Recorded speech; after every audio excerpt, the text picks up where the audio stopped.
हमारे पिता हमारे हित के लिए आए थे, हम उनके शत्रु बन गए। तो उस समय हम अशिक्षित थे।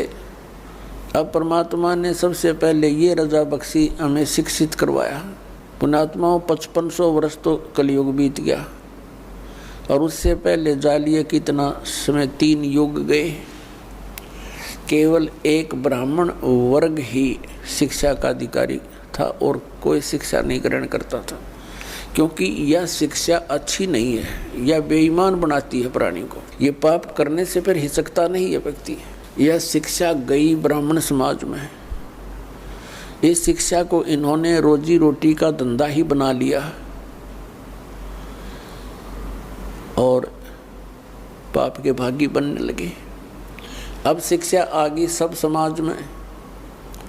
कितने चतुर बन गए हम भले ही ऊपर से कितने शिष्ट नजर आते हों, सुंदर कपड़े पहन के, बढ़िया कोई ठिकार लेके, अंदर से कति खोखे और खोखले हुए पड़े हम।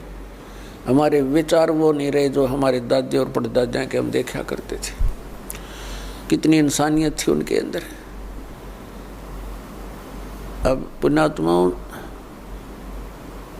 हम जैसे वर्तमान के मानव से भी हमारा पाला पड़ा है, और आज से 55 वर्ष 50 वर्ष पहले जब हम कुछ जानने योग्य हुए, वो समय भी हमने देखा है। उस समय में और आज में दिन और रात का अंतर हो गया। इतनी गिरावट आ गई हमारी मानसिकता के अंदर, हमारे शिष्टाचार के अंदर। इसका कारण ये शिक्षा ही है। आप ऑफिस में जाते हो, किसी भी कार्यालय में, वहाँ भी इंसान है। बाहर पंक्ति में खड़ा वो भी इंसान है। कोई दया धर्म नाम की चीज़ नहीं रह रही। खाएं जाओ धक्के, गिड़गिड़ाएं जाओ उनके सामने, रहम रहा नहीं। 10 रुपये दे दे तो काम कर दे, नहीं तो खाओ धक्के। तो ये जलालत हमको किसने सिखाई? इस शिक्षा ने सिखा दी। और क्या करते हैं फिर उस पैसे का? हम कोठी बनाते हैं, बंगला बनाते हैं, कार खरीदते हैं, और फिर घर में कोई ना कोई ऐसी समस्या, कोई दुर्घटना हो जाती है, कोई बीमारी लग जाती है।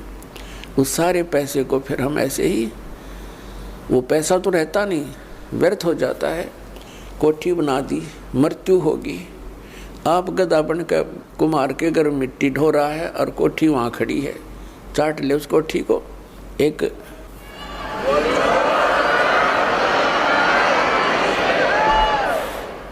तो पुण्यात्माओं, इस ज्ञान से हम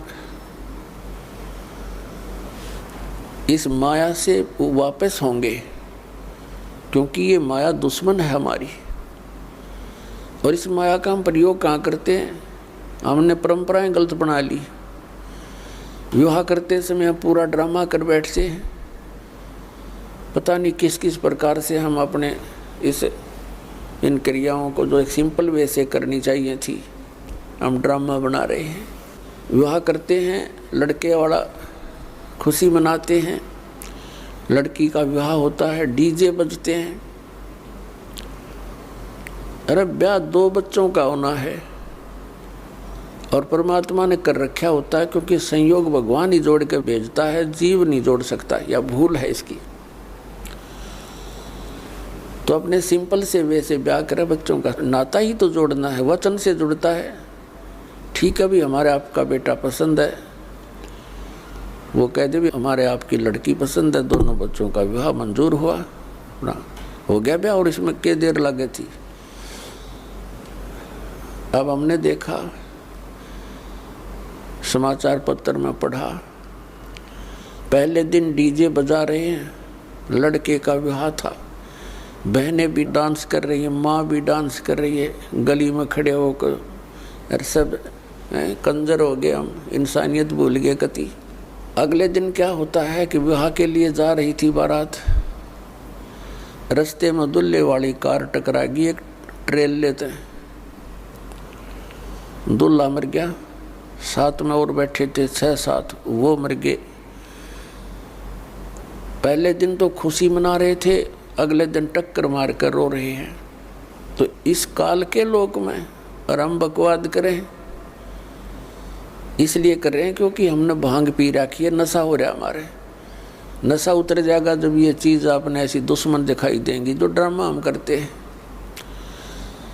एक समय नानक साहिब जी के पास भक्त कोई व्यक्ति चले गए और कहा, महाराज जी आप ऐसे रहते हो खोए खोए से, आप कभी खुश नजर नहीं आते, आपका चेहरा ऐसा रहता है जैसे महादुखी प्राणी होया करे, और आप तो महापुरुष हो, आपको काहे की टेंशन है। तब नानक साहिब जी ने कहा, भी ना जाने काल की कर डारे और किस विध ढल जा पास आवे, और जिन आते सरते मौत खुड़क दी उन्होंने केड़ा हंस आवे। अब ना जाने कब के बिजली गिर जा,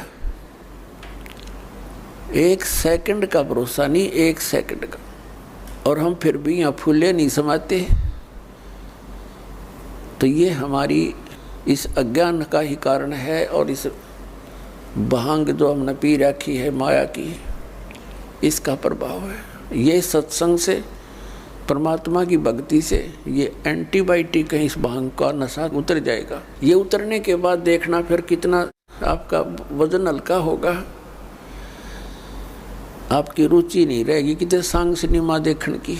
आप ना सोचोगे क्यों समय बर्बाद किया, या तो मालिक की चर्चा चलेगी, या सत्संग सुनने दिल करेगा, या फिर अपनी सुबह शाम दोपहर की क्रियाएं, और फिर मंत्र दिन में इतना बिजी शेड्यूल हो जाएगा आपका, बकवाद करने का समय कौन मिला है। और कभी समय मिलेगा तो रुचि नहीं बन सकती है, क्योंकि आत्मा स्वीकार करे नहीं, बहुत दिन हो गए इसने ये बकवाद करती ने, इसका कुछ भी हाथ नहीं लगा। तो पुण्यात्माओं, हमने अपने सिर पर आप वजन घना रख लिया है। सबसे पहले तो हमने इस विवाह के ऊपर खर्चा कतिबंद करना पड़ेगा। फिर हम कोठियाँ बनाते हैं, सिंपल मकान बनाओ, ठीक है, जिसके पास दो पैसे हैं वो भी अपना हिसाब का ही मकान बनावे, लोग दिखावा नहीं करें, तो उसमें हमें भक्ति में ज़्यादा समय मिलेगा, हमारी टेंशन ख़त्म होगी। अब जैसे हम त्यौहार मनाते हैं, अब जब तक ज्ञान नहीं था तब तक हम कुछ भी मना लेते, अब ज्ञान हो गया कति रुचि नहीं बनती। एक व्यक्ति ने नाम लिया और बहुत दुखी परिवार सारा, और उनसे बताया भी ऐसे ऐसे ये नहीं करना, ये त्यौहार वगैरह तुम जो मनाते हो ये नहीं मनाना। कैसे? अब हम क्या करते, एक फॉर्मेलिटी कर रहे हैं। कोई भी त्यौहार आता है वो फॉर्मेलिटी बना ली कि इतने कपड़े और इतनी मिठाई, इतने सुहाड़ी गुलगुले ये पहुँचाने, वो नून तो लेकर चल पड़े, वो नून तो लेकर चल पड़े, और वो कपड़े नए पड़े रहे, कोई पहनता नहीं। क्या फ़ायदा हुआ? एक बच्चा होता है, 4 बुआ हैं उसके, चारों लाऊंगी जुगले 6 और 6 महीना पाछो बच्चा बड़ा हो जाओ, पैर जो गिरे कोई ना वो की तब फूकने पड़े। क्या फ़ायदा इन बकवादों का? तो इस तरह हमने इन सभी क्रियाओं को इन ज्ञान विचार से समझकर फिर इनसे उल्टा हटना है। और ज्ञान बिना तो हम फिर देख लकीर पीट ही रहे हैं, वो नहीं पीटनी फिर हमने, हम बालक नहीं रहे, क्योंकि ज्ञान हो गया, हमने परमात्मा का नाम मिल गया, यहाँ का पता लग गया क्या स्थिति है।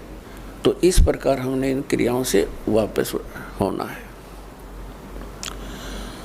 फिर नानक साहिब जी से पूछा कि हे भगवान, क्या आप कभी भी खुश नहीं होते? तब उन्होंने कहा कि साध मिलने साढ़े शादी होंदी और बिछड़ दें दिलगिरी वे, अख दे नानक सुनो जहाना मुश्किल हाल फकीरी वे। साध मिले साढ़े शादी होंदी, भक्तों से हमारा मिलन होता है। मेरे बच्चे जो मेरे शिष्य हैं ये मेरे पास आ जाते हैं सत्संग के समय, तो हमारे एक विशेष खुशी होती है। हमारे यह शादी है, ये विवाह है हमारा, आत्मा का विवाह परमात्मा से होता है। कहते साध मिलें साढ़े शादी होंदी और विछड़ दें दिलगिरी वे, जब ये यहाँ से सत्संग सुनकर जाते हैं तब मुझे फिर उदासी छा जाती है। क्यों छा जाती है?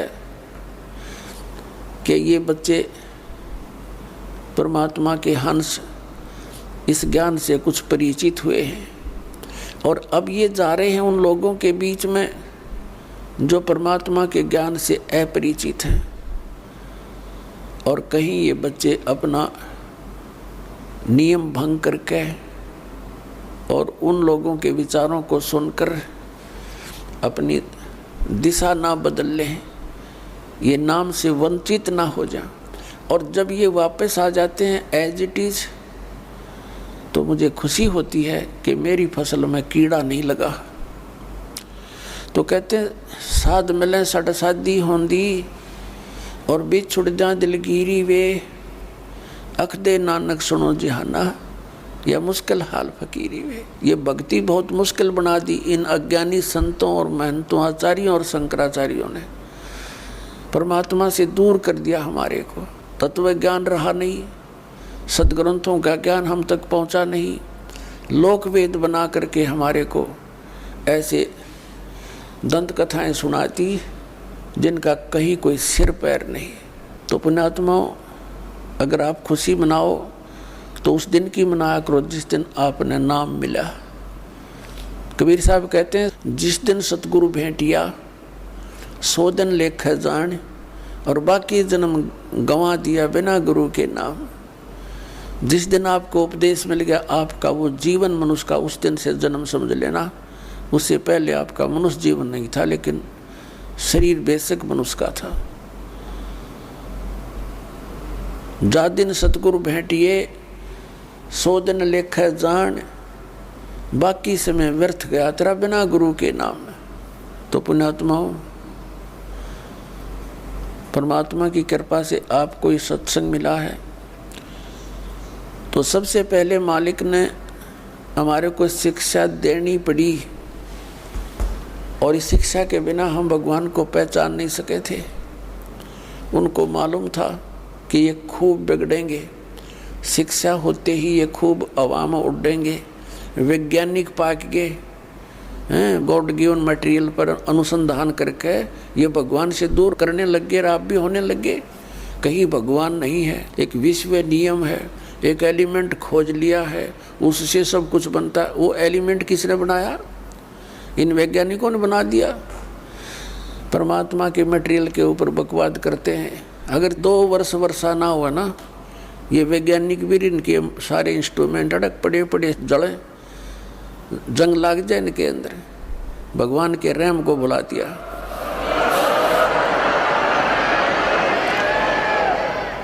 भगवान से कोसों दूर कर दिया हमारे को, और क्या बनाया इन्होंने? परमाणु बम बना लिया अपना नाश करने के लिए। है तेरा गजब भाई। और पुण्यात्माओं, ये इंटरनेट और ये प्रोजेक्टर, टेलीविज़न, ये परमात्मा का दिया हुआ ज्ञान है, जीव सत्र का नहीं है। किसी किसी का भूल हो कि मनुष्य बना दे ऐसे आइटम। परमात्मा कबीर जी ने उनको बुद्धि देकर के ये बनवाया है। और किस लिए? आज के दिन के लिए, इस समय के लिए, कि एक जगह मेरा ज्ञान चला करेगा, करोड़ों बच्चे मेरे एक टाइम पर सुना करेंगे और प्रत्यक्ष प्रमाण देखा करेंगे। प्रोजेक्टर बनवा दिए, दास यहाँ दिखाता, आप वहाँ बैठे प्रमाण देख रहे हैं, टीवी के ऊपर देख रहे हैं, घर घर बैठा परमात्मा संदेश भेज रहा है।